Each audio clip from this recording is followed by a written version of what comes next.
नमस्कार दोस्तों, मैं ईशांत मीडिया से आपकी अपनी आवाज़। आज आप पहुंचा हूं चंद्रशेखर पार्क के अंदर।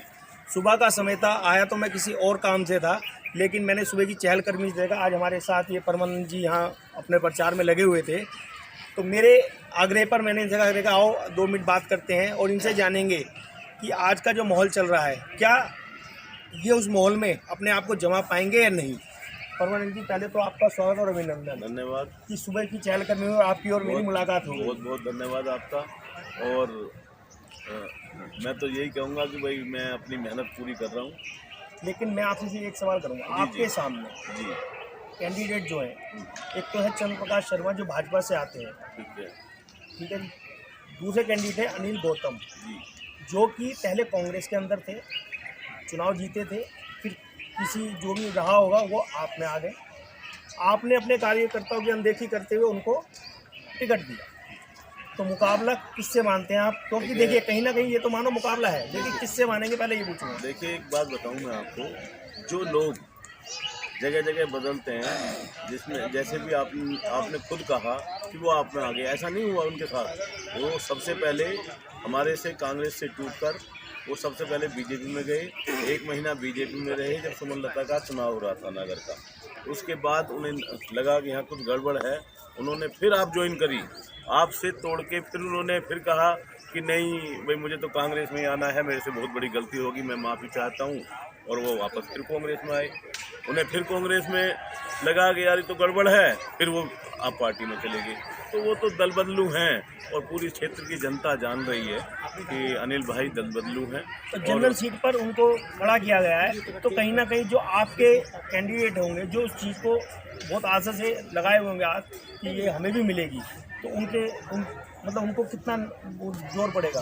हाँ देखिए, ये तो बिल्कुल ये तो सबके साथ होता है। जो लोग पिछले 10 साल से एक कार्यकर्ता बनकर काम करते हैं और उनको ना लेके दूसरी पार्टी से अचानक किसी आदमी को लिया जाए और वो वहाँ काम करने लगे और उसको टिकट मिल जाए, तो वो लोग स्वाभाविक है नाराज होंगे। अच्छा, महाजन जी है पूरा, यदि मैं बात करूं तो क्षेत्र में कहते जैसे लहर चल रही है कि काम कर रहे हैं, अब कर रहे नहीं कर रहे तो जनता जानती है, तो आने वाली 4 तारीख को पता लगेगा। लेकिन चंद्र प्रकाश शर्मा जी एक नया चेहरा है और बेदाग छवि के माने जा रहे हैं, उनके बारे में क्या कहना चाहेंगे? देखिए, ऐसा नहीं है कि भाई ये जो चुनाव है ये लोकल काउंसलर का चुनाव है। नाली गली खरंजे सीवर पार्क पंप इनके का चुनाव है। ये चुनाव उसका नहीं है कि भाई एमपी का या एमएलए का, या हम माने कि मोदी का चुनाव है, इसमें लोग मोदी मोदी करें। इसमें तो फेस वैल्यू को चुनाव में वोट करेंगे लोग। कहीं ना कहीं पहले चुनाव की शुरुआत तो इससे ही होती है ना। नहीं, बिल्कुल आपकी बात सही है, लेकिन सच में ये है जो मैं देख रहा हूँ। मैंने आज तक जितने जहाँ भी गया हूँ, मैं कभी किसी बीजेपी कांग्रेस की बात नहीं करता। मैं बात करता हूँ अपने चेहरे की। मैंने काम किया है, मैंने क्षेत्र में आज से 10 साल से अभी तक। देखिए, ये अभी मैं देख रहा हूँ डाक खाने वाली गली पहले हम पे नहीं थी, और मैंने इस डाक खाने वाली गली में मुझे एक बार बुलाया गया कि भाई इस मंदिर बन रहा है यहाँ, आप इसमें आके कुछ सेवा का योगदान दे। मैंने कहा पूछो, मुझे बताओ मैं क्या करूँ। उन्होंने कहा जी प्लास्टर करवाना है आपको। मैंने कहा ठीक है जी, प्लास्टर मेरी तरफ से होगा। फिर एक दिन मुझे बुलाया वहाँ भाई मूर्तियाँ के बात बताओ। मैंने कहा जी सामने माता की मूर्ति मेरे ऊपर छोड़ दो। मुझे तो चुनाव यहाँ से, मेरा एरिया नहीं था ये, लेकिन फिर भी मेरा ऐसा नहीं था कि मेरा एरिया नहीं है तो मैं काम नहीं करूँगा। मैंने इस क्षेत्र में अपना, ये तो आज जुड़ा है, अभी तो फाइनल भी सीट नहीं हुई है क्योंकि भाई ये अभी आ जाएगी लिस्ट निकल के। तो उसके पहले ही मैंने यहाँ 5 साल से काम किया है क्षेत्र में, चाहे वो रामनगर हो, चाहे नंदनगरी हो, चाहे अशोकनगर हो। मुझे इस बात से मतलब नहीं, अपनी पूरी विधानसभा में मैं काम करता हूँ। कहीं ना कहीं कांग्रेस जिस हिसाब से यदि मैं कहूँ मैं कमज़ोर चल रही है, क्या उसका फर्क पड़ेगा इस चुनाव में या नहीं? बिल्कुल, ये चुनाव कांग्रेस बीजेपी का लोग नहीं करेंगे। जीतने के बाद तो ये बीजेपी और कांग्रेस का ही हो जाएगा। अभी फिलहाल ये चेहरे में चल रहा है। जिस दिन 7 तारीख को रिजल्ट आएगा, ये रिजल्ट आते ही ये कांग्रेस और बीजेपी का चुनाव हो जाएगा। देखो, कहीं ना कहीं आदमी सिंबल लेके काम करता है और मैं सिंबल लेके काम कर रहा हूँ, कांग्रेस के लिए ही काम कर रहा हूँ, ऐसा नहीं है। पर फिर भी देखो, ऐसा होता है ये चुनाव सच में ही नाली गली खरंजे का काम होता है। और मैं इस चीज़ में काम करवाने में, देखो अभी मैं आपको बताऊं, 3-3 साल से डीडीए फ्लैट में आरपीएस में 3-3 साल से पंप बंद पड़े हुए थे, 4 पंप बंद पड़े थे।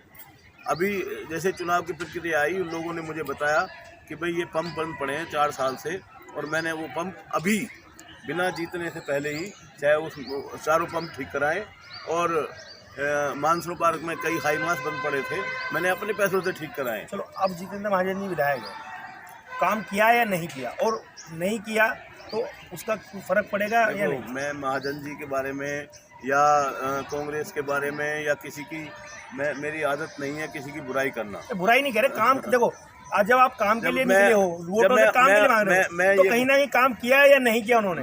भाई जी, जब अगर मैं ये कहूँ कि नहीं किया तो बुराई होगी ना। जनता 4 तारीख को बता देगी, ये तो जनता बताएगी भाई मैंने काम किया है। मैंने पार्टी में हल्का होते भी मेरा, हमारी कहीं भी सीट ना होते हुए मैंने काम किया, कांग्रेस के नाम पे किया, और मैंने पूरा दिल से काम किया है। मैं अब जितेंद्र महाजन जी की या अनिल गौतम जी की या किसी की बुराई करके मैं किसी से तुलना नहीं करता। मेरी तो शुरू से, आज भी लोग ये मुझे जानते हैं कि ये किसी की बुराई या भलाई में काम नहीं करता। शर्मा जी, हमें पता है आपने कोरोना में भी बहुत काम किया है। क्या मुद्दे अब आपके सामने है ना, जनता के बीच आप जा रहे हैं, ठीक है, क्या मुद्दे लेके? मैं तो मुद्दे ये लेके जा रहा हूँ कि तो सामने वाली पार्टी की जो कमी होगी वही तो आप मुद्दा नहीं, बना रहे हो। मैंने कोई मुद्दा नहीं बना रहा। तो क्या मुद्दा आप बताओ? मेरा मुद्दा ये है, मैं क्षेत्र के मेरे भाइयों का प्यार मिलेगा, मैं काम करूँगा। चाहे एमसीडी पे पैसा नहीं होगा तो चाहे मुझे अपने पास से पैसे, अपनी कमाई से पैसा खर्च करके काम करना पड़े, मैं काम करूँगा क्षेत्र के लोगों को। इसका मतलब कमाई मोटी है। आप कुछ भी कह सकते हैं। आप कुछ भी कह सकते हैं। मेरे साथ परमाजन जी, आपका अपना मत है, आप किसको वोट दें किसको ना दें, इन्होंने अपनी बात रखी, और आने वाली 4 तारीख को, लेकिन एक बात जरूर कहूँगा, घरों से निकले, अपने मत का प्रयोग करें, हो सकता है आपका एक मत आपके क्षेत्र की किस्मत को बदल दे। जय हिंद, जय भारत।